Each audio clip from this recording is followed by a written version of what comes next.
London's street and covered markets are vital assets to our city, and I'm proud of the diverse mix of more than 300 public, private and community-managed markets. London's markets play a vital role as places of employment, trade and leisure, bringing variety, history and character to our streets and town centres. They provide low-cost, low-risk spaces for people to start a business, test new ideas and build their futures, and form a key part of Londoners' everyday lives, offering goods that serve the community. Between 2017 and 2025, I worked closely with the London Market Board, which I set up, to provide a strategic oversight, unlock value and tackle the key challenges faced by the market sector. And I'm proud that my £74 million flagship Good Growth Fund allocated £20 million of its funding directly to market-focused projects. I'm also proud that we worked with TfL to support Seven Sisters Market, which has recently reopened, to serve the local community once again, and it was great to see Senator McCartney at the official reopening. Earlier this year, we published the London Growth Plan, which will help deliver and secure long-term stable economic growth that benefits all communities. High streets and other economic hubs, including markets, will play a central role in achieving this. To ensure that support for London's markets reflects their vital economic and social function, we undertook a review to explore how the GLA could best support the sector going forward, and this led to the decision to retire the London Markets Board. In its place, a new sector-led London Markets Partnership, it will now put the leadership of the markets agenda directly into the hands of the sector. This gives London Markets a stronger platform to shape the citywide approach and to align with London's economic strategy. In addition, the chair of London Markets Partnership is a member of my London Business Forum. This will offer the market sector an opportunity to engage with the other business leaders on issues impacting London's wider economy. And my Civic Partnership and High Street Place Labs programmes are also strengthening markets as anchors of vibrant high streets, from Hoxton Street Market in Hackney to Surrey Street in Croydon and Catford Market in Lewisham. Thank you. I'm glad we both agree on how important our street markets are, just because of providing low-cost fruit and veg, flexible employment, things like culturally specific foods and fabrics.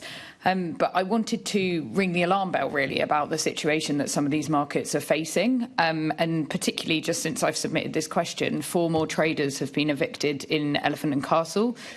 People that have been promised sites on the regenerated site, but they've now been evicted. And I'm going to send you a letter today, and I just would like you to look at that and take urgent action. I don't know if you're aware of that situation. I'm aware of the regeneration of Elephant and Castle and the impact on the market and the transitional arrangements. I wasn't aware of the individual cases, but I'm more than happy to look into those. Great. So, I'll send you a letter on that today.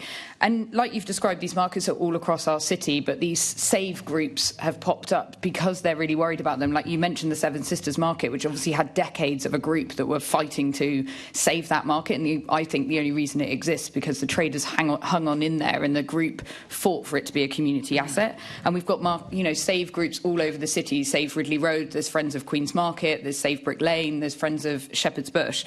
And these exist because they're really concerned about the future of these spaces. The developers circling around because of the value of the land, increase in pitch fees, the evictions that I've just spoken about. But I'm really worried about the erasure of culture that's happening through these changes to these markets, with people being just pushed out, being a lot of migrant communities and, like you said, our rich multicultural. So I just wondered if you're hearing from those traders in those markets about those situations. Well, firstly, we've got to accept that there are some people, not the member and I, who don't see the benefits of markets. And I might hopefully set out why I think they're important. I think what we're seeing is, yes, record investment from City Hall, but the challenge is the landowners can see more money's coming in from other users of the space.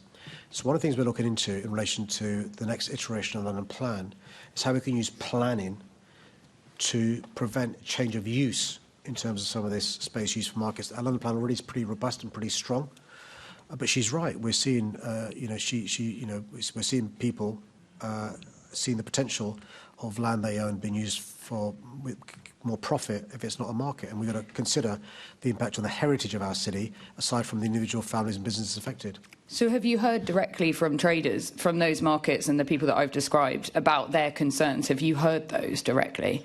Yeah, indeed. The Deputy Mayor and I were not long ago visiting a market near Stratford where this issue was raised, and Howard Orban does a great job in terms of being at the coalface, speaking to market traders all the time. I was recently in Tooting Market, which is transformed in recent times as well. I know the challenger, and John McCartney, my statutory deputy mayor, was at Seven Sisters this weekend. By the way, she gave lots of credit to the brilliant market holders, but there's great local representation. Because I am slightly concerned about this disconnect, because you said that there's strong powers within the London plan currently, but obviously we're seeing this loss across the city, and also the Good Growth Fund, which I know I've spoken to you about before, about how that hasn't been invested in things that traders really needed. There are Protect Our Places have put in a submission into the London plan, which are attached to the letter I send you, and I just implore you to read that, because it really speaks of the the cultural erasure that's happening across our city. I'm more than happy to share, and I'm grateful for raising these points. They're raised regularly by the Deputy Mayor, John McCartney, and I'll take on board the ideas she's got as well, I promise.